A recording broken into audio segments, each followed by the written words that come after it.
E aí eu vejo como que o AVC entrou na minha vida por diversas vezes, assim, eu falava disso, sabe? Então, e aí eu resolvi ir para São Paulo. Eu morei em São Paulo durante algum tempo. Eu morei em São Paulo de 2004 até 2008, se eu não me engano. E em São Paulo fui fazer meu mestrado. E novamente, sem querer, surgiu na minha vida, os meus sujeitos eram pacientes com AVC, né? E eu fazia pesquisa sobre avaliação de movimento em geral, tanto avaliação do movimento de membro superior, quanto avaliação de marcha em pacientes com AVC, já atendendo esses pacientes, já tratando esses pacientes. E até que quando foi o ano passado, com essa pandemia, né, no início dessa pandemia, que a gente teve que parar, e eu vendo a necessidade que as pessoas tinham de orientação, cada vez mais os pacientes que eu atendia tinham necessidade de orientação, precisavam de informação.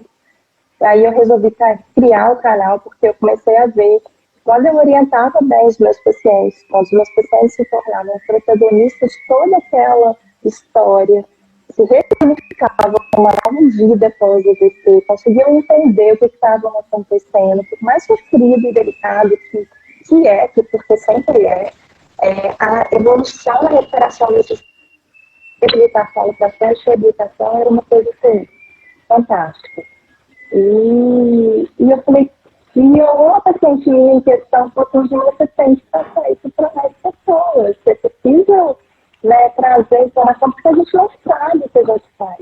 Mesmo quem tem uma boa orientação, né? Eu sempre falo, às vezes, que até a gente que é da área, quando acontece alguma coisa de saúde com a gente fica perdido, né? Porque a gente é verdade. E outro ponto, né, que eu já momento, né?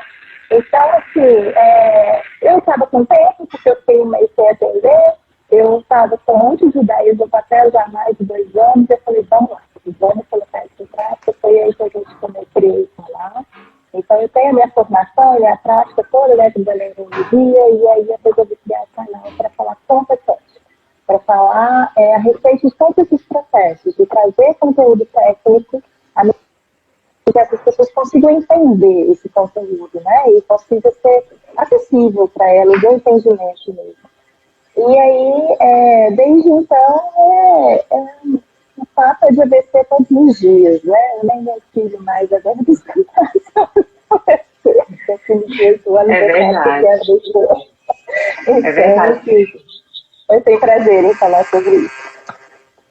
E na verdade o time de AVC precisa de pessoas assim como você, pessoas que vivam realmente a realidade dos pacientes com AVC, porque a gente está falando da doença que mais incapacita no mundo, né? Deixa mais pessoas fora do convívio social, dos seus empregos.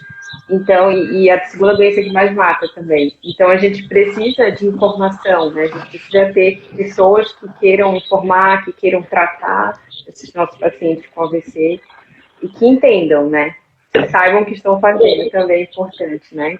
Então... Não, isso faz muita diferença, porque, como em todas as profissões, a gente tem os profissionais adequados, que já estão acostumados a lidar com aquela população, que se qualificam para atender aquela população, né? E isso faz muita diferença na prestação desse serviço, pode fazer muita diferença na recuperação, na reabilitação, na inserção desse indivíduo novamente na sociedade.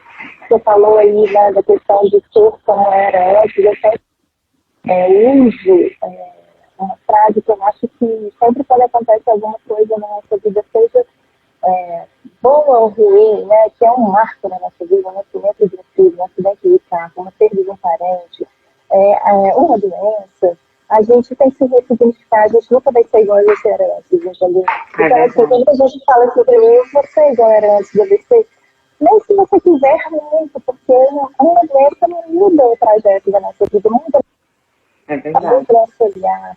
Então, assim, eu acho que tem que partir desse princípio, sabe? Tem que entender que agora é assim, e como que a gente vai melhorar as condições dentro desse novo quadro.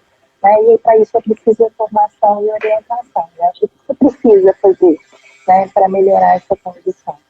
Tá falando que a minha internet está falhando o tempo todo, que está travando muito. Deixa eu. Falha um pouco mais o áudio, apesar de travar a imagem, mas o teu áudio está dando para a gente ver. Está dando para ouvir bem. Deixa eu ver se eu consigo melhorar aqui. Eu vou tirar aqui do meu Wi-Fi, colocar no 4G, porque às vezes melhora. Eu fiz isso também, aí melhorou.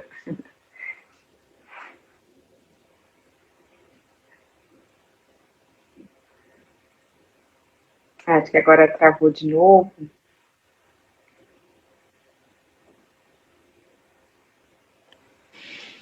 Acho que a Lud caiu. Vou chamar ela de novo.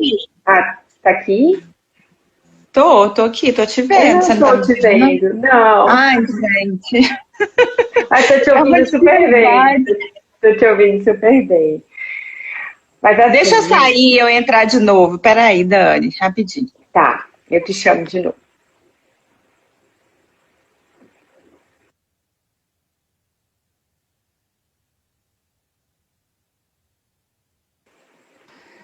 Pronto, Lu. Pronto, vamos ver se agora... Então, assim, como eu estava falando no início, então quando a gente tem um paciente, que a gente atende paciente com AVC, então a gente tem dois pensamentos sempre, né? Primeiro, tentar investigar a causa e tratar essa causa o quanto antes para que o paciente não tenha um outro AVC. Então, quando a gente fala das causas de AVC, a gente tem o AVC hemorrágico, o AVC isquêmico, né? O AVC hemorrágico é que tem rompe o vaso, tem um sangramento, e isquêmico é o que falta, né? O sangue para uma determinada região. Então, a gente tem aqueles fatores que a gente sabe que contribuem. Por exemplo, o AVC hemorrágico, a principal causa é a pressão alta. Então, o paciente não pode ir para casa depois de um AVC hemorrágico sem tratamento adequado à sua pressão. E a mesma coisa no AVC isquêmico, né? A gente tem as placas de gordura, as arritmias do coração, que formam coágulos, que também podem obstruir o cérebro e outras causas também frequentes. Então, a gente tenta a todo custo, o mais rápido possível, identificar essa causa e tratar. Porque se já é difícil tratar um AVC, que dirá 2, 3, o que não é tão incomum.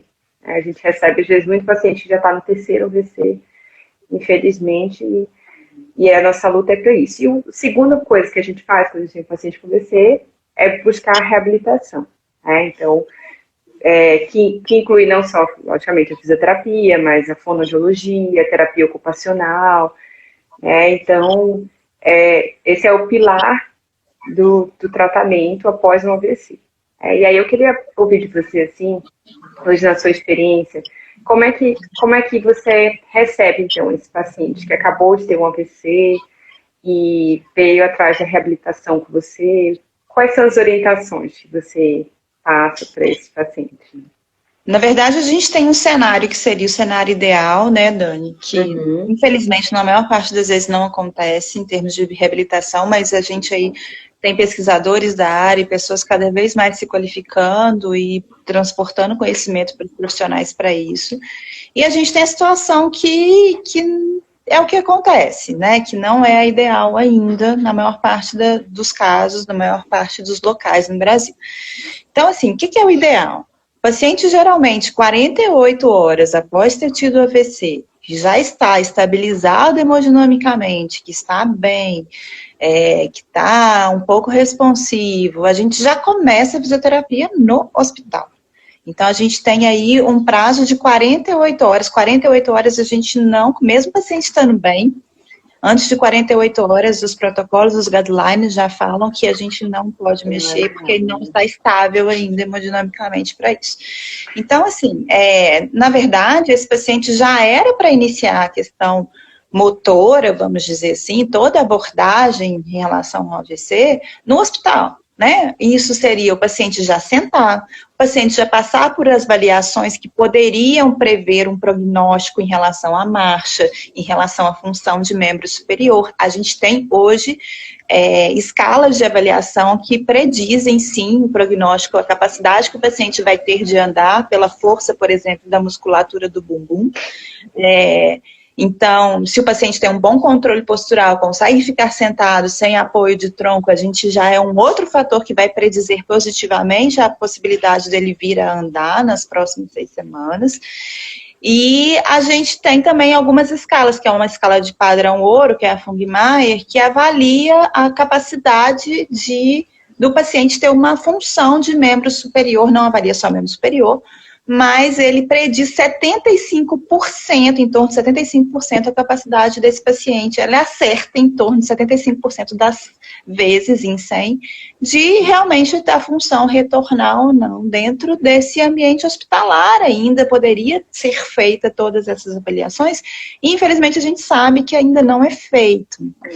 E uma vez feita todas essas avaliações, o próprio profissional do hospital, o fisioterapeuta que está ali no hospital, já pode orientar melhor essa família no sentido de que, olha, você tem uma boa chance para isso, para aquilo, ou mesmo que não tenha, para fazer uma orientação mais assertiva, né? Mas, de qualquer maneira, esses profissionais vão encaminhar para profissionais que não estão no ambiente, né, hospitalar, que estão em ambulatórios, em centros de referência ambulatorial, na clínica, ou então pessoas, profissionais que vão até o domicílio desses pacientes para fazer o atendimento home care, que é muito comum, né, na área de reabilitação, os pacientes que estão acamados. Então, nesse primeiro momento, eu costumo falar que tem muita gente que pergunta, eu vou até puxar uma pergunta que fizeram aí pra gente, Dani, em relação à questão do AVC hemorrágico e da questão do AVC isquêmico. Tem muita gente que acha que o AVC hemorrágico é mais grave do que o AVC isquêmico, é mais difícil a recuperação. E aí a gente vê que o AVC, aí eu acho que até você pode falar melhor até do que eu, e confirmar ou não que eu vou falar, que o AVC hemorrágico às vezes é mais difícil de estabilização ali, porque pode ter uma lesão um pouco maior pelo derramamento de sangue, às vezes precisa fazer cirurgias, né, craniotomia, precisa de um tempo para realmente fazer cranioplastia depois de algum tempo. Então acaba que esse paciente, ele ainda não se encontra psicologicamente preparado para um processo de reabilitação, entende? Ele não sabe nem se ele vai conseguir ter aquele processo de forma com sucesso, entendeu? Se ele vai conseguir realmente olhar para a cabeça dele e ver novamente um crânio ali todo bonitinho depois, se vai correr tudo bem na cirurgia ou não. Então, geralmente, esses pacientes que têm quadros mais extensos, AVC isquêmico, que se transforma em hemorrágico, ou AVC hemorrágico com grandes áreas de lesão, precisam de um acompanhamento médico ali um pouco maior, né, e por um tempo mais prolongado. E aí, a reabilitação demora um pouco mais para acontecer, para começar, né? Então, isso é uma realidade que a gente vê, porque o primordial naquele exato momento da lesão é salvar a vida daquela pessoa, né? O objetivo ali, naquele momento que aconteceu a lesão, é estabilizar aquela pessoa para não ter risco, né, nenhum de vir a óbito, enfim.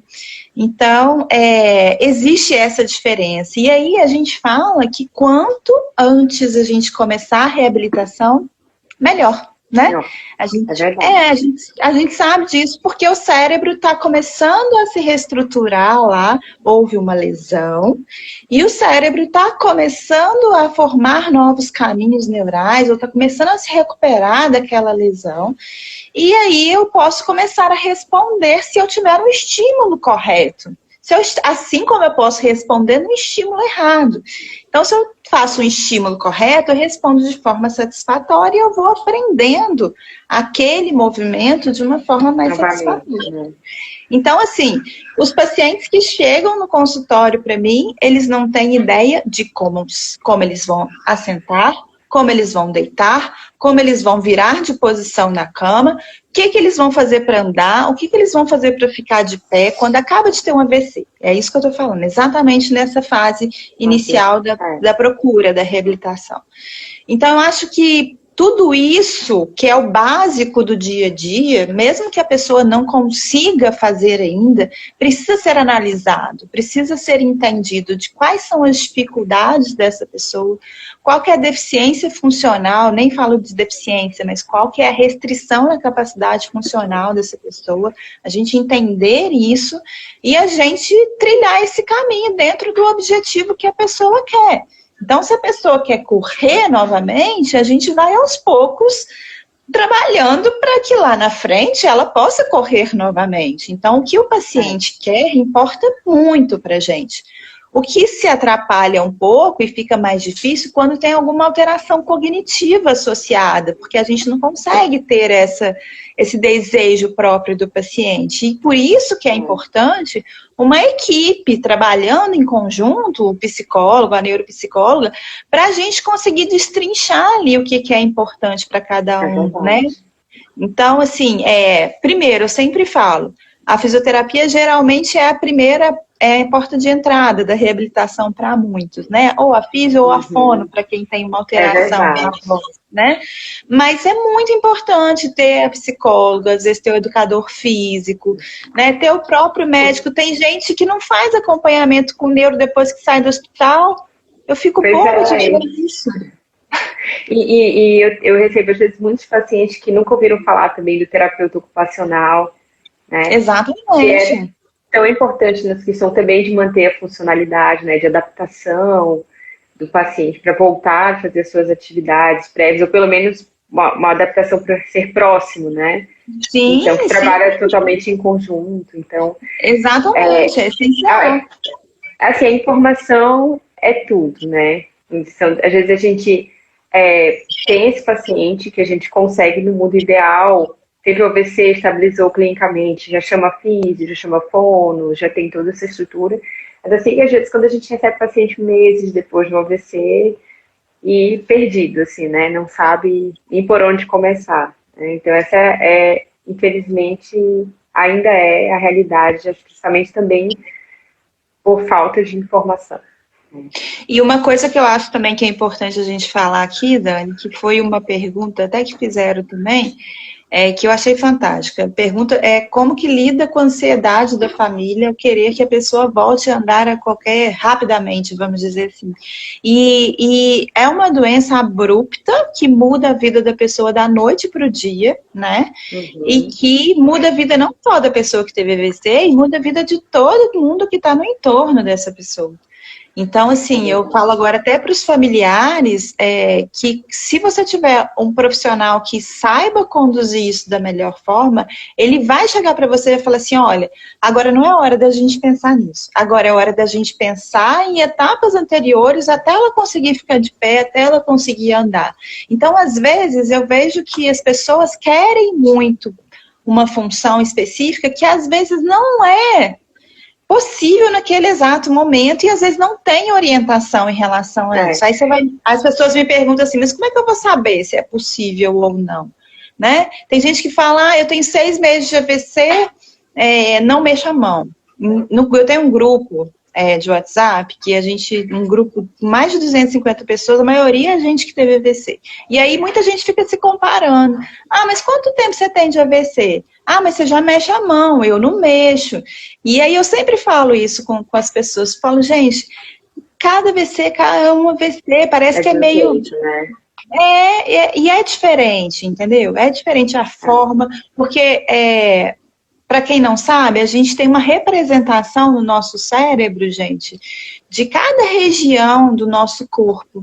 E aí, se a lesão, se a falta de sangue, né, ou se o derramamento de sangue for exatamente na região responsável pelo movimento da mão, e uma lesão extensa, o movimento da mão vai estar mais comprometido do que o movimento do pé, por exemplo. Agora, se uma outra pessoa teve uma lesão numa região que é responsável mais pelo movimento do pé, a mão dela pode estar íntegra.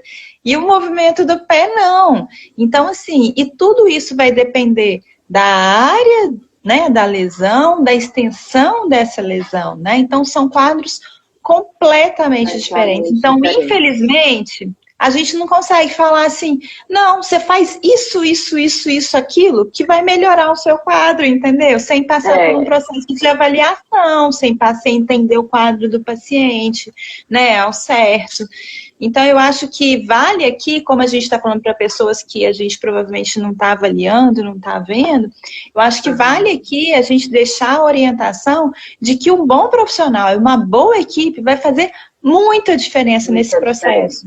Muita diferença nesse processo, porque ele vai te guiar, entendeu? Se você está ansioso para sua esposa andar, para seu esposo andar, para seu filho, sua filha, seja quem você tiver aí de parente querido, ou você mesmo está ansioso por isso, tente entender o que está acontecendo, o porquê que não está conseguindo ainda, qual a expectativa que existe, prognóstico que existe ou não de andar, e um profissional adequado vai te fornecer isso. Por isso a importância que você falou lá no início, né? De gente que trabalha com especialidade. Time de AVC, é verdade. Time de AVC.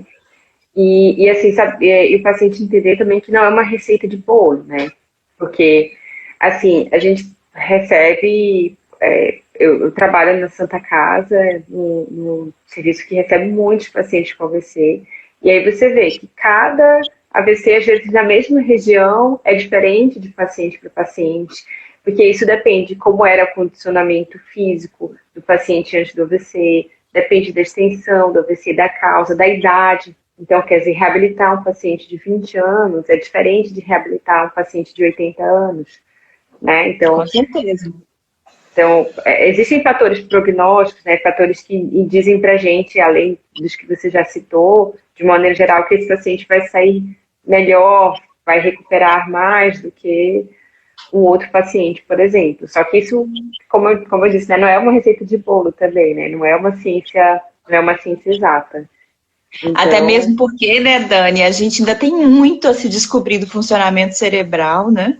É verdade. E muita coisa ainda para aprender a respeito de diversos mecanismos que a gente não entende ainda, né? Até pouco tempo atrás, na reabilitação, por exemplo, se a gente colocasse um paciente numa esteira, por exemplo, mesmo com dificuldade de andar, numa intensidade moderada, alta, nossa, era assim, até pouco tempo atrás, que eu falo até 2, 3 anos atrás, sabe? Ultimamente a gente está no guideline aí que você tem que fazer isso para aumentar os fatores de crescimento cerebral, de alguns, né, fatores de crescimento para melhorar a neuroplasticidade, enfim. A gente ainda sabe muito pouco e às vezes as pessoas ficam querendo muitas respostas que a gente, infelizmente, não tem como dar de forma muito assertiva, porque tudo vai depender do estímulo, de como você vai reagir a esse estímulo, de como você já está habituado a esse estímulo ou não, né? Então, tudo isso que você falou influencia por demais. Então, eu acho que a gente precisa ter quem teve AVC tem que pensar muito nisso. E aí tem uma moça perguntou aqui, ela perguntou, não sei se você consegue pegar aí, mas eu acho que foi até quanto tempo que a gente pode formar essa equipe, você viu que ela colocou aí, eu acho que é importante. Gente, o mais recente possível, sabe? Saiu do hospital, e aí já procura orientação. Já procura orientação de uma equipe, procura quem você acha talvez que precisa primeiro, está mais com deficiência na fala, procura a fono, que ela vai te orientar, te encaminhar para a física e por aí vai. Mas não quer dizer que se você tem 3, 4 meses, 6 meses, 7 meses, 8 meses, 1 ano, 2 anos, 3 anos, 10 anos, eu recebo paciente de 10 anos pós-AVC que nunca teve tratamento, que você não pode procurar essa equipe. Então, o cérebro tem neuroplasticidade, a gente consegue, sim, resultados com as suas devidas proporções e com, né, os seus devidos quadros, mesmo depois de muito tempo. Então, o tratamento é importante, né? É verdade. O que a gente sabe, assim, né, que o paciente que vem depois de 10 anos, por exemplo, pode ter ganhos, sim. Eu acho que principalmente ganhos adaptativos, né, mas, como você falou, né, o ideal é que se comece o mais precoce possível, ainda dentro do hospital, mas, assim, eu sempre procuro trabalhar, e você até me corrige se na sua prática isso tem sido diferente, né, que nos 3 a 6 primeiros meses a gente tem assim uma curva de melhora que tende depois a ficar num platô. O que é o platô? É quando os ganhos são mais lentos, né? Então, você tem no precoce ganhos maiores e depois os ganhos vão sendo mais lentos ao longo do tempo, né? Então, às vezes é até difícil, né? Que o paciente pergunta, eu tive AVC há 4 meses, quanto tempo eu vou melhorar? Eu tive há 5 anos, eu ainda posso melhorar? Então, mas assim, o que a gente tem nesse período, né, Dani, da fase aguda, subaguda, né, até 6 meses, é uma recuperação espontânea, que segue um platô muito alto, né, que sai lá de baixo. Eu brinco que, infelizmente eu brinco, mas é verdade, está sendo igual a curva do Covid ultimamente, né, só aumenta. Uhum. Então vai lá em 6 meses, está lá no topo. Né? E aí, a partir dos 6 meses, a gente vê literalmente esse platô mesmo, ou né, um aumento ao longo de muito tempo, né? Que é quando a pessoa já entra no estágio, na fase crônica, que a gente fala do AVC, né? E aí tem muita gente que fala, depois de 2 anos não tem ganho nenhum. O que eu sempre procuro trazer, porque a literatura fala isso, né, que você comentou e que eu estou falando aqui.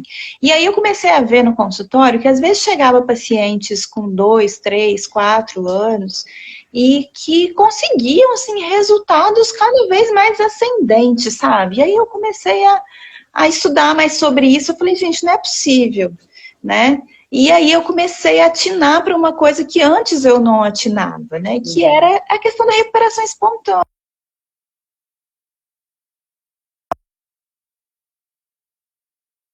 Que lesionou, o que não lesionou lá na região, né? E aí, essa recuperação espontânea, claro, Dani, imagina você sair do hospital sem andar. De repente você começa a andar, você começa a movimentar a perna, você começa a movimentar o braço, mesmo que tenha alguma deficiência, os ganhos são tremendos. Chega uma determinada hora que os ganhos têm que ser mais refinados, entende? Que os ganhos têm que ser, né? É um ganho específico, e aí a gente refinar esse ganho vai demorar um pouco mais de tempo. Então eu comecei a perceber que muita gente se agarrava a esse dado da literatura, sabe? De que eu tenho que fazer de tudo durante os 6 primeiros meses, posso respirar com a ajuda de aparelhos entre os 6 meses e os 2 anos, e depois dos 2 anos não tem mais nada que fazer. E eu luto para a pessoa não pensar desse jeito, sabe? Porque, assim, é claro que ela tem que fazer de tudo nos 6 primeiros meses, porque a fase de recuperação espontânea vai ser mais fácil do cérebro dela ser plástico naquele momento, entendeu? Mas isso não quer dizer que nunca mais você vai ganhar. A gente tem neuroplasticidade até 90 anos de idade, né? Pelas pesquisas, né?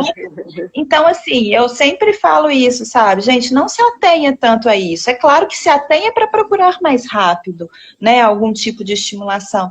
Mas não se atenha tanto a isso a ponto de, não vou fazer mais nada, que eu não vou ganhar mais nada. Ser o fim da linha, né? Então, é uma profecia, a gente diz que é uma profecia autorrealizável, né? Você profetiza que você não vai ganhar mais nada, não vai ter mais nenhum ganho, e aí você deixa de fazer, e realmente você não tem mais nenhum ganho, né? Porque você mesmo determinou que isso ia acontecer, né?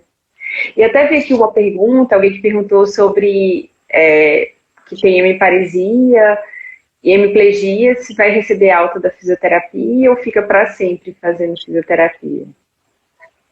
Então, isso é uma coisa que eu gosto de conversar muito também, falar muito sobre isso, sabe? Porque a maioria das pessoas acha que vão fazer fisioterapia para o resto da vida, sabe? E eu falo com os meus pacientes que tudo depende do que a pessoa quer. Qual que é o objetivo dessa pessoa, novamente, depois do AVC.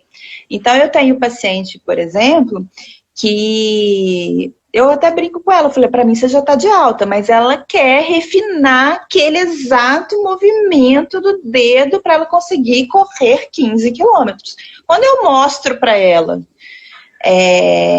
para alguém que teve um AVC, que tem uma dificuldade maior que ela, um vídeo dela correndo, as pessoas falam, essa pessoa não teve AVC. Mas para ela, é importante refinar aquilo que ela ainda sente dificuldade.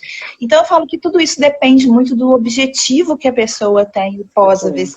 Às vezes, a pessoa quer ser funcional, né, e consegue ser funcional com alguns déficits, com algumas alterações, né? É igual, por exemplo, tem muita gente que vive com uma artrose no joelho e nem por isso deixa de ser funcional por causa de uma artrose no joelho, entendeu?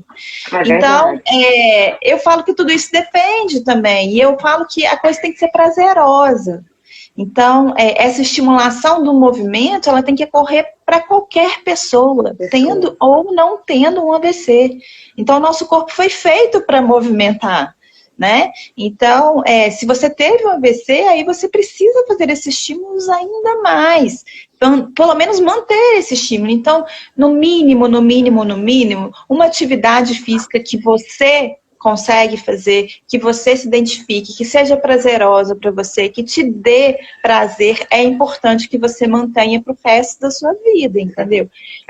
Bem orientada. Eu costumo desmamar os pacientes, sabe? Eu vou fazendo um controle de 15 em 15 dias, de mês em mês, até eu falar assim, não, adequa numa atividade e entro junto com o educador físico para ele começar essa orientação, entendeu?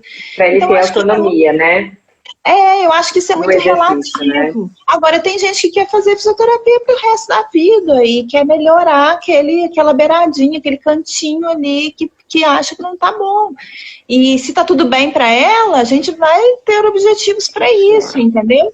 Mas não é uma questão assim obrigatória. Tem muita gente que fica com medo, e se eu perder? Bom, se você parar de se movimentar, você vai perder, qualquer um vai perder. É verdade. Né? Com o passar dos anos. Então a gente tem que manter o corpo em movimento de qualquer maneira, entendeu?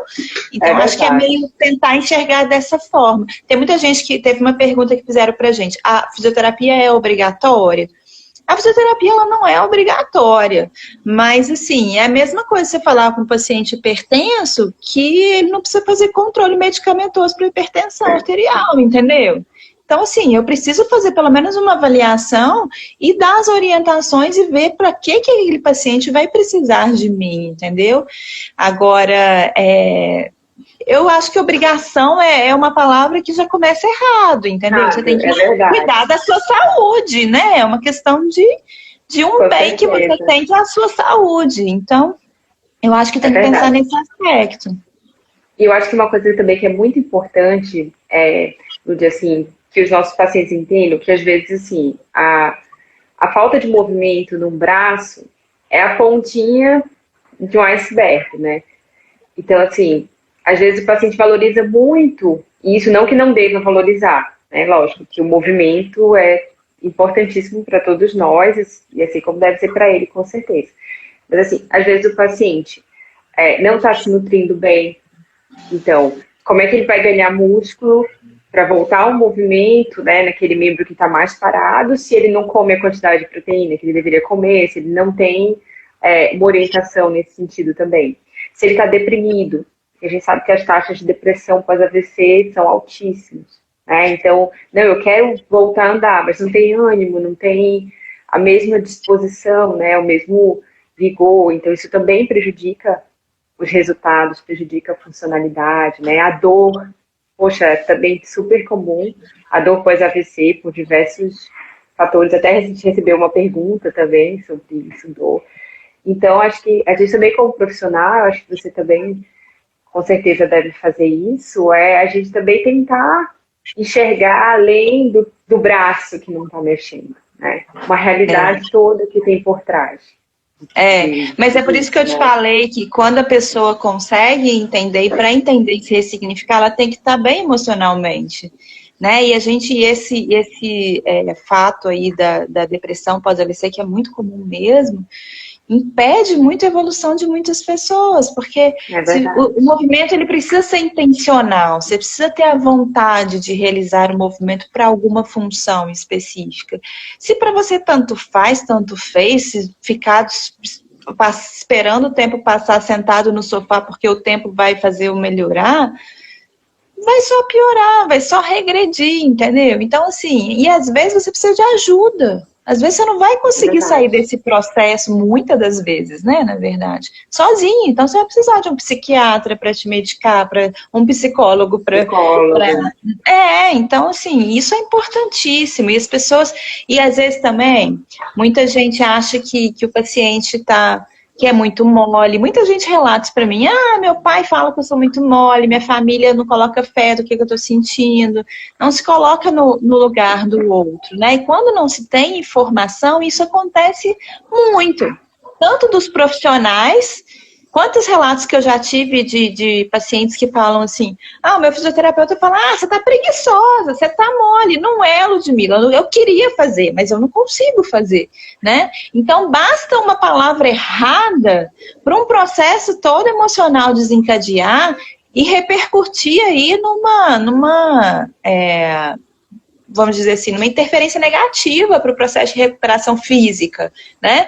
Então, o corpo, ele não é só o físico, né? Então, a gente tem que pensar na questão bioquímica, na questão emocional, na questão física, tudo isso são pilares que se entrelaçam. E a gente está falando de ser humano, então, se a gente não pensar dessa forma, né, não é só a fisioterapia que vai resolver, né? A gente precisa ir de um aspecto mais multidirecional, assim, de diversos profissionais, né, Dani? Isso é essencial. Com certeza. Essencial. Enxergar além dessa ponta do iceberg, né? Enxergar um todo, né? O paciente como um todo. Inclusive a questão social, a questão familiar, né? Porque, infelizmente, algumas pessoas não têm o apoio da família, ou porque a família trabalha, não pode, né? Ou porque realmente não tem, porque não querem, né? Enfim, para levar o paciente para fazer a fisioterapia, né? Ter todo o apoio familiar também. Então, a parte social, e outra coisa, também. Às vezes eu vejo, com a pandemia eu vi muito isso, sabe? A realidade meio escancarar, assim, na nossa cara como profissional, sabe? De saúde. Porque eu converso tanto com tanta gente, tudo quanto é lugar, e aí muita gente que não tem acesso, mas que não tem acesso em hipótese alguma, porque para fazer um tratamento tem que viajar 2, 3 horas, imagina, isso é inviável, né? Então, quando que a gente está aqui como profissionais trazendo essa informação? Então, tem muita gente que às vezes vê um vídeo lá no canal e fala assim, mas eu não consigo mexer nada, esse exercício não serve para mim. Não serve para você nesse exato momento, não vai servir, vai servir para quem já consegue mexer alguma coisa. Para você tem que pensar em outras coisas, porque cada um é um, entendeu? E às vezes eu quero abranger todo mundo, porque eu sei que tem quadros bem diferentes do outro e de pessoas que precisam mesmo de informação e de orientação. Infelizmente, a gente não é todo mundo que tem acesso, né? E a internet acabou sendo uma forma bem democrática de se fazer isso. Com certeza. Né? A questão da telemedicina, né? Que antes a gente tinha a gente não poderia fazer a telemedicina do médico com o paciente diretamente antes da pandemia. Então, a pandemia abriu essa oportunidade. Então, a gente tem conseguido receber também pacientes de outros lugares e pacientes com diversas demandas, facilitando, né? Então, não, facilitou muito. Isso é um ponto muito importante. Também. A gente recebeu várias perguntas, né? No dia o tempo voa. Vamos começar a responder algumas delas. Eu acho que algumas a gente já respondeu. Eu tenho aqui, deixa eu ver. Tem uma aqui. Pós-AVC recente, o período de flacidez é obrigatório ou é relativo? É relativo. Tem pessoas que passam por flacidez e ficam nela durante muitos anos.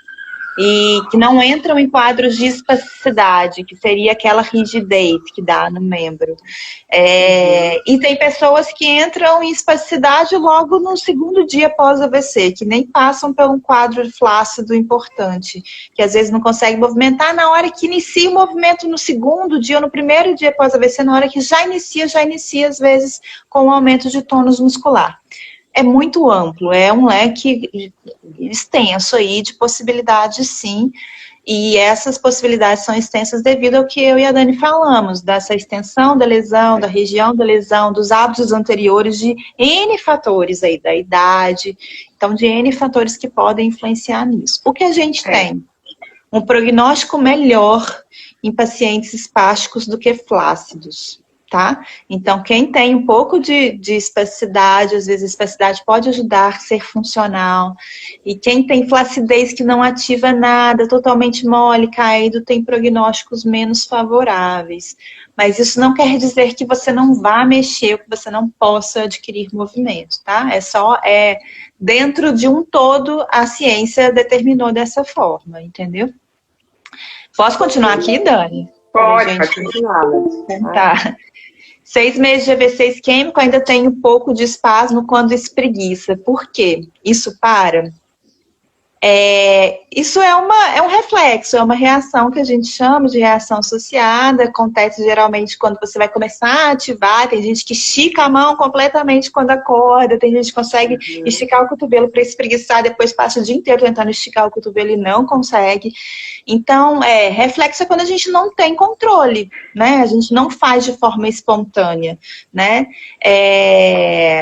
Na verdade, esse espasmo pode ser controlado com tratamento fisioterapêutico, com tratamento medicamentoso, né? Com uma boa condução aí desse quadro, a gente tem um controle, sim, né? Não posso afirmar para você que vai parar um dia, tem que ser avaliado, né? Para ver a resposta que você está tendo a esses tratamentos. Mas conheço pessoas que tinham bastante espasmos e que já tem histórico aí de 2, 3 anos sem quadros ativos de espasmo. Então, se vai ser para o resto da vida assim, eu não tenho como afirmar. Depende do exercício, o músculo treme, é normal? Provavelmente você está colocando uma sobrecarga muito grande para ele tremer tanto assim, então talvez tenha que diminuir a carga, ele não precisa tremer, mas se ele está tremendo é bom porque ele está respondendo, né? Então, se está fazendo exercício, ele está tendo respostas de contração, então isso não é ruim não, mas tente adequar aí, né, como profissional, uma carga, né, para você, que é individual isso. AVC isquêmico em homem pode afetar de alguma forma o órgão sexual? Pode gerar uma disfunção erétil, né, Dani? Pode estar associada, sim, à disfunção erétil. Verdade. Principalmente assim, se envolve... Não, pode falar. E eu já vi alguma coisa que a disfunção erétil pode predizer alguma alteração vascular que mais para frente pode vir a ter um AVC? É verdade isso? Agora eu estou perguntando. Na verdade, às vezes a gente tem disfunção erétil no paciente, por exemplo, que é diabético, mal compensado, de muitos anos, então que ele tem disfunção no sistema autonômico também, né? Que é o sistema que modula essa parte também sexual. E isso prediz que a parte vascular do paciente também não está boa. Então, que assim como a circulação no pênis também não está boa, assim no cérebro também pode não estar. Então, isso pode estar associado, sim, a maior chance de ter AVC também. Mas tem tratamento, né, Dani? A gente consegue melhorar, né? Teria que identificar bem os fatores envolvidos. Eu acho que o uro nesse perfil também. De qualquer maneira, precisa passar por um urologista, né, para fazer uma avaliação, né? Porque às vezes muita gente fica meio que fardado de que não posso ter mais vida sexual ativa, e isso faz parte de pilar de qualidade de vida, né? Então, assim, antes de você se definir nessa impotência, vamos dizer assim, sexual, vá ao médico, procure saber, né, faça uma avaliação, porque às vezes você pode ter aí, né, uma condução mais adequada e ter uma vida novamente aí sexual ativa. Não é porque você teve AVC que você não pode ter vida sexual ativa, tá, gente? Faz parte da vida, né? É verdade. Vamos lá, caneta localizadora, você aconselha em caso de espasticidade no braço? A única caneta localizadora que eu conheço é da acupuntura, que localiza pontos de acupuntura e aí ela não vai servir para espasticidade, a não ser que existe acupuntura para trabalhar a espasticidade. Já existem achados aí mostrando a diminuição, controle do tônus com acupuntura, com agulhamento a seco, que na verdade é utilizar a agulha de acupuntura em alguns pontos específicos do músculo, não necessariamente isso é acupuntura, já tem relatos também bons de melhora desse tônus de controle. Mas essa caneta localizadora para tratar a espasticidade não conheço. Acho que tem uma falha de informação aí, não sei. Que as dúvidas sobre espasticidade também são bastante. Eu recebi bastante também perguntando sobre a toxina botulínica, a neuromodulação, né? Então, são terapias adjuvantes, não são terapias combinadas que a gente usa e que podem, sim, ter seu benefício, principalmente, por exemplo, no caso da toxina botulínica, para essa questão da rigidez, né, que é a espasticidade, a rigidez pós-AVC. Então, pode facilitar com que você faça aquele movimento sem tanta rigidez. Porque realmente se nada for feito, né, se não for estimulado, em alguns casos, realmente o paciente fica com o membro em bloco, né, que só mexe em bloco, não consegue fazer movimento com a mão, com o cotovelo, né. Sim. Então, recebi bastante perguntas sobre isso. Não, as pessoas perguntam muito sobre espasticidade. Eu acho que o Botox e a estimulação magnética transcraniana e a estimulação elétrica transcraniana também têm tido bons efeitos, né? A neuromodulação, né, através desses dois tipos de estimulação, fazendo efeitos no neurônio mesmo, e o Botox fazendo ação no músculo. Teve alguma pergunta falando sobre a ação do Botox no cérebro. O Botox não tem ação no cérebro, o Botox tem ação no músculo específico, só que está aplicando. Só que precisa de uma dosagem específica, tem que ser feito por um médico especializado que faça isso, porque se você fizer uma dosagem além, pode ter um efeito tóxico, enfim. Então precisa ser bem orientado e conduzido, mas a ação dele é no músculo, naquele músculo que está espástico, naquele músculo que está muito duro, que está muito contraído. E tem ótimos resultados. Aí tem gente que fala assim, não deu resultado nenhum. Então tem alguma coisa errada. Ou aplicou pouco, ou não aplicou no músculo que tinha que aplicar. Eu sempre gosto dos meus pacientes eu estar em conjunto, sabe? Porque a gente que é fisioterapeuta está o dia a dia ali com o paciente. E a espasticidade, ela é muito dependente de diversos fatores, né? Então, de fatores neurais, de fatores não neurais, né? A pessoa se estressa um pouquinho, o tônus já aumenta. Já fica mais... A temperatura muda, o tônus já aumenta junto, né? Então, é uma coisa meio dinâmica, né? Aí às vezes o médico vai lá, faz a avaliação naquele momento específico ali, que às vezes está com tônus num grau 2, 3, mas no dia a dia, normalmente, esse tônus tem grau 1. E eu estou no dia a dia com esse paciente, então acho que isso é muito importante, essa conexão do fisioterapeuta, do TO, quem acompanha esse paciente no dia a dia, com o médico que vai fazer essa aplicação de Botox.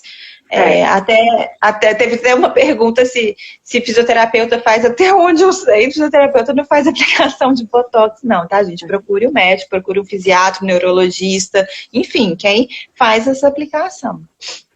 E aí perguntaram aqui, pode fazer quantas vezes? Normalmente a gente dá um intervalo de 3 meses, né? Que é o tempo também que a toxina ela degrada e aí ela perde o efeito. E é importante também não fazer muito, né? Não fazer too much. E também você ficar com o membro totalmente flácido, né? Também vai te prejudicar na reabilitação. E é muito importante ver assim, que a terapia adjuvante. O que é a terapia adjuvante? É aquela que caminha junto com outras coisas. Então, não adianta amanhã procurar o Botox e achar que vai resolver. Não adianta de nada ter um membro que não esteja tão rígido se ele não for devidamente estimulado. A toxina vai perder o efeito e aí voltamos para a estaca zero, né? Então, isso é importante, né, Dani? Porque tem muita gente acha que vai fazer o Botox e vai resolver. Vai começar a mexer aquela mão depois do Botox.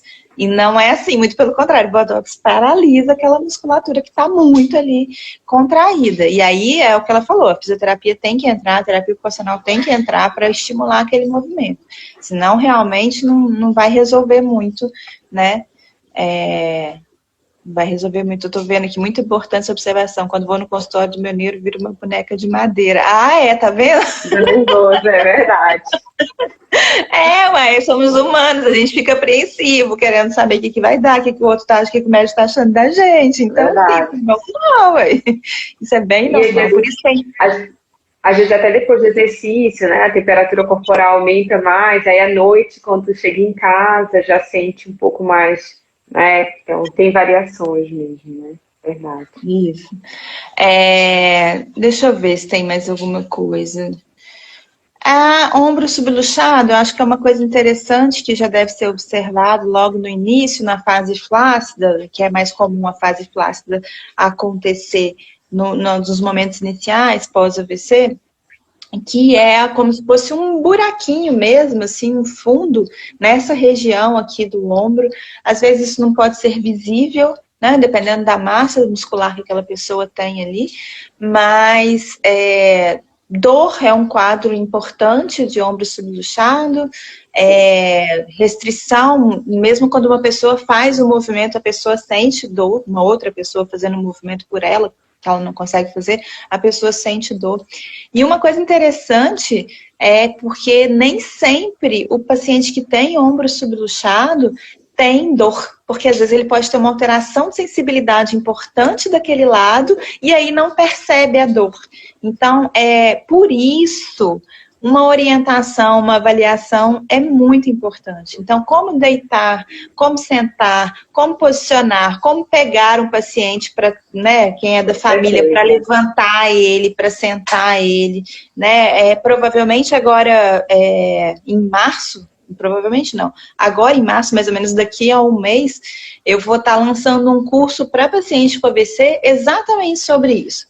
O que ele precisa fazer e entender, o que ele precisa fazer e entender quando ele está lá na cama e ele precisa se movimentar na cama quando ele chegou em casa ou mesmo depois de muito tempo pós-AVC e ele ainda não entende quais são os movimentos dele ainda. Ele não sabe, ele nunca foi orientado a melhor forma de se movimentar e faz do jeito que ele acha que deve ser feito, entendeu? Nas principais posições, passar de deitado para um lado e para o outro, passar de sentado para de pé para sentado, passar de deitado de lado para barriga para cima. Então, quais são as orientações? Enfim, são orientações básicas, mas que eu percebo que falta muito e que eu vejo pessoas já há anos de AVC fazendo coisas erradas, coisas básicas erradas que vai só piorando alguns quadros, piorando o quadro de dor, piorando o quadro de encurtamento, de aumento de tônus, e aí limitando a funcionalidade daquela pessoa. E são coisas que no dia a dia é importante de você estar estimulando, porque todo mundo deita na cama todos os dias. Todo mundo sai da cama todos os dias, todo mundo sempre levanta todos os dias, né? Então, mesmo quem não tem a capacidade de fazer sozinho, a gente, né, orienta para estimular, para sentar, para, né, tentar colocar a pessoa de pé. Então, no curso eu vou estar falando tudo isso. Então, acompanhe aí que eu vou falar ainda mais para frente. É uma coisa interessante, né? Porque sentar, levantar, andar são movimentos automáticos. A gente não pensa, ninguém aqui pensa que músculo tem que mexer, como tem que fazer para sentar, para levantar, para andar. Você simplesmente quer andar, se levanta e anda, né?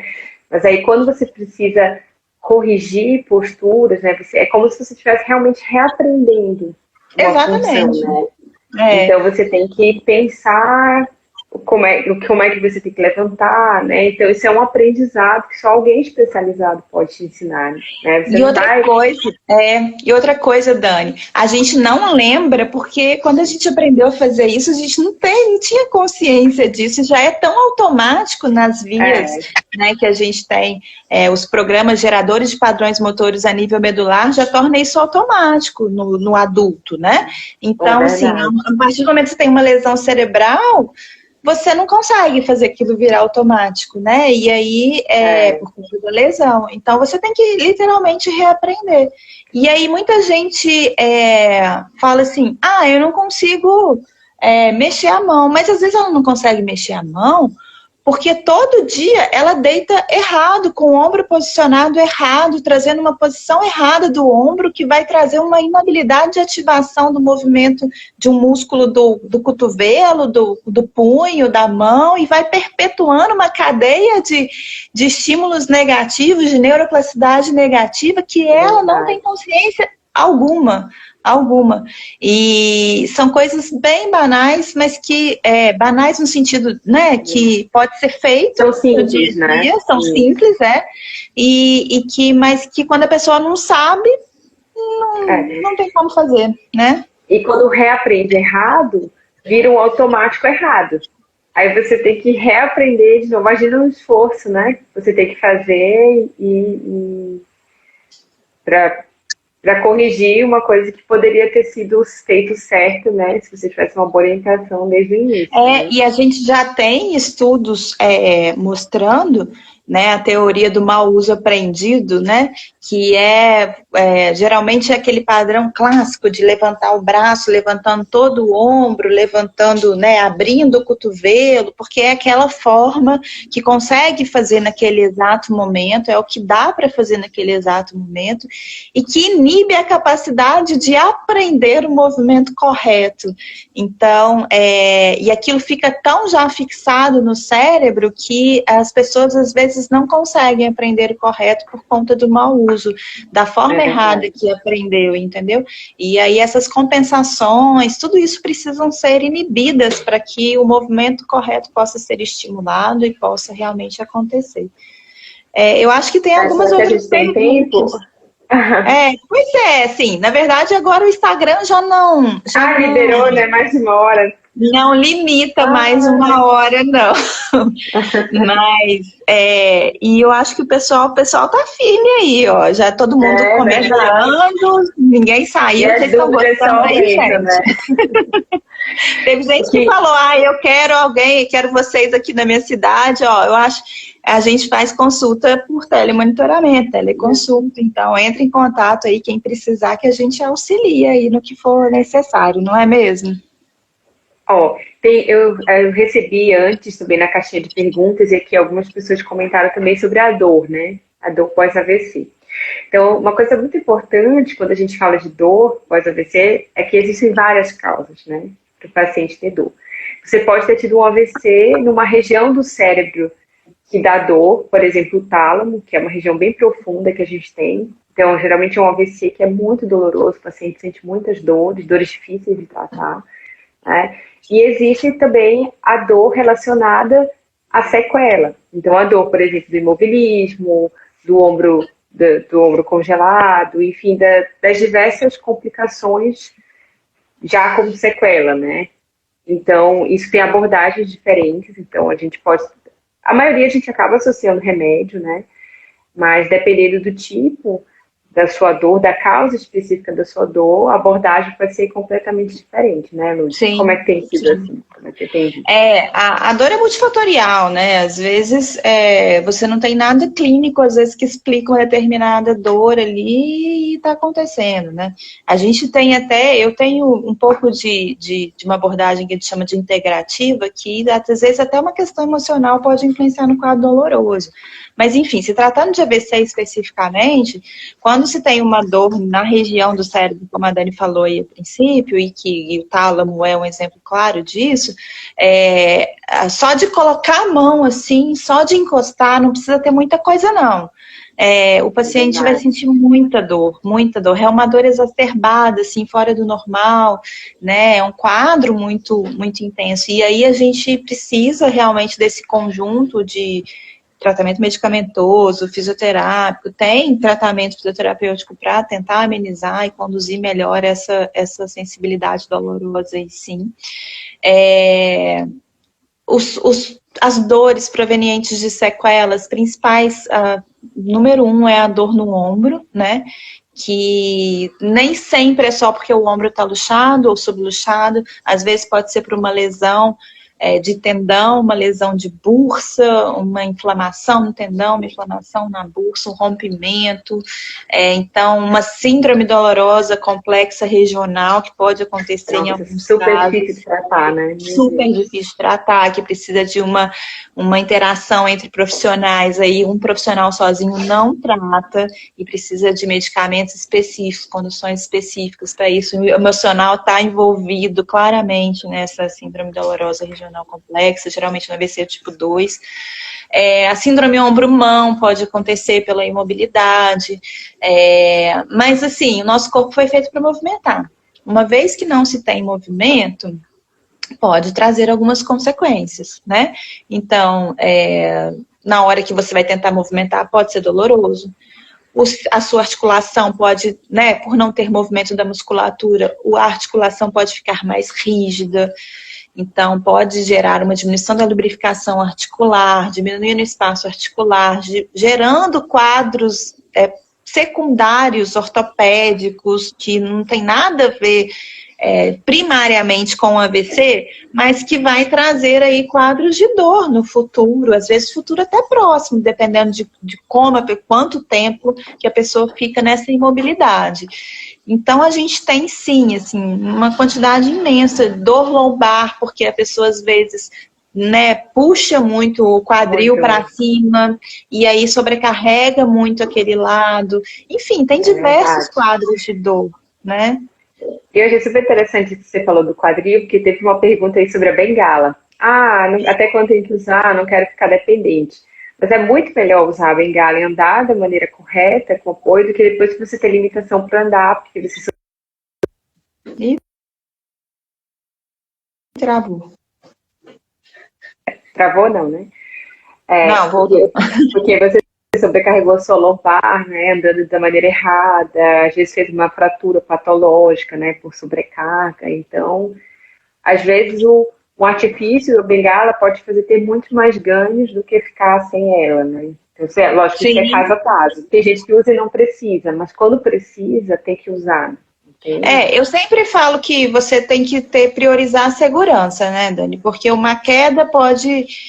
você pode, tô andando sem bengala, tô bem, mas tá todo desequilibrado, tá com um risco imenso de cair, e aí cai, e aí você acha que tá dando 20 passos para frente, numa queda você dá 50 para trás. Entendeu? É verdade. E aí Com vai certeza. trazer transtornos importantes aí no quadro físico, emocional, né? Uma queda pode trazer fraturas importantes, imobilidade ainda maior. Então, assim, priorizar a segurança, mas também não ficar restrito à imobilidade. Então, ir aonde o seu pé alcança, devagar, por isso que é interessante, é importante entender o que você consegue, o que você não consegue, para você ir se desafiando, entender qual que é o seu limite. Isso é fundamental, porque no dia a dia que a gente percebe isso como ser humano, não naquela horinha de fisioterapia, entendeu? A horinha de fisioterapia pode ajudar, claro que vai ajudar, mas assim, no dia a dia, se ela entende o corpo dela, se ela percebe o que está acontecendo no corpo, se ela percebe que ela não faz determinado movimento como deveria, quando ela começar a fazer, ela vai comemorar, ela vai chegar para a fisioterapeuta e falar, nossa, agora eu consigo, entendeu? Então isso é muito gratificante para a gente, assim. Ô, Dani, eu acho que a gente teria mais papo para um monte de live, né? A gente vai ter que marcar outra. Eu espero que o pessoal... pode falar. Não, pode falar você. Desculpa. Eu espero que o pessoal tenha gostado. Tem um monte de pergunta aí. O que traz pra gente, igual a Michelina colocou aqui, eu nunca usei bengala porque adquiri equilíbrio rápido, mas minha lombar dói demais. Cada quadro é um quadro, né? Tipo assim, não tem... Isso, os comentários só mostram pra gente isso, né? Que a gente precisa entender cada corpo de forma diferente, cada AVC de forma diferente, né? E que existe explicação para muitos dos sintomas que vocês têm. Existe condução terapêutica, né? E a gente tá aí para isso, né? Os profissionais estão aí para isso, né, Dani?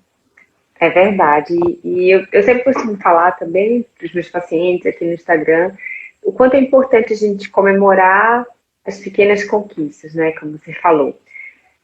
Às vezes é uma coisa que parece muito pouco, para quem vê de fora, né? Ou às vezes para a sua própria perspectiva, né?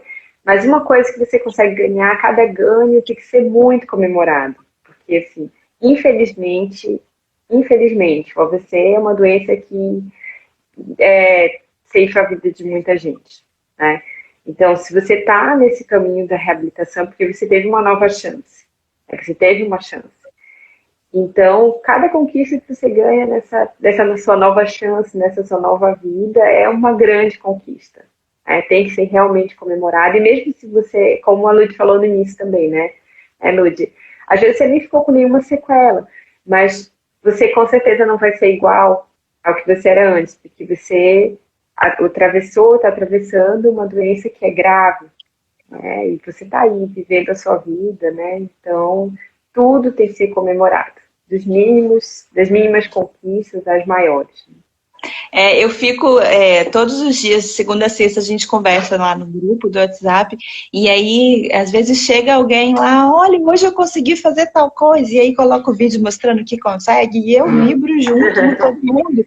E às vezes, gente que já tem bastante tempo de AVC, e aí isso é importante, né? Porque assim como qualquer ser humano, a gente tem altos e baixos na vida, a gente tem dia que tá mais para cima, tem dia que a gente está mais cansado, tem dia que a gente está mais desanimado, mas a Dani mora em São Paulo, Martins. O Martins Nogueira está falando, pena que vocês não moram em São Paulo. Você mora em São Paulo, não mora? Eu moro em São Paulo, Eu já morei em São Paulo, trouxe o marido de São Paulo, mas eu estou em Minas.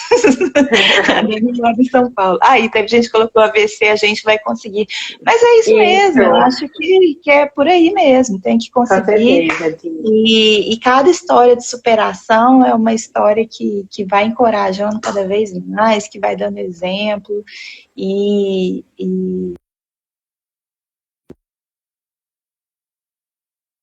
Na vida todo mundo tem as suas fragilidades, os seus defeitos, o seu lado positivo, negativo, mas não desiste não, a gente está aqui para poder ajudar, para poder orientar, o que vocês precisarem, eu estou lá, pode me chamar no direct, vai lá no canal, se inscreva lá, comente lá, eu vejo todos os comentários, às vezes eu não consigo responder todo mundo, mas eu vejo todos os comentários, tem o grupo que vocês, se vocês quiserem participar, tá faltando, acho que tem umas 10 vagas lá ainda, eu não vou abrir outro, porque senão não dou conta, mas fiquem à vontade, vai lá no meu Insta, Lourdes Tonifício, que tem lá um link pro grupo, um link pro canal, e fiquem ligados aí.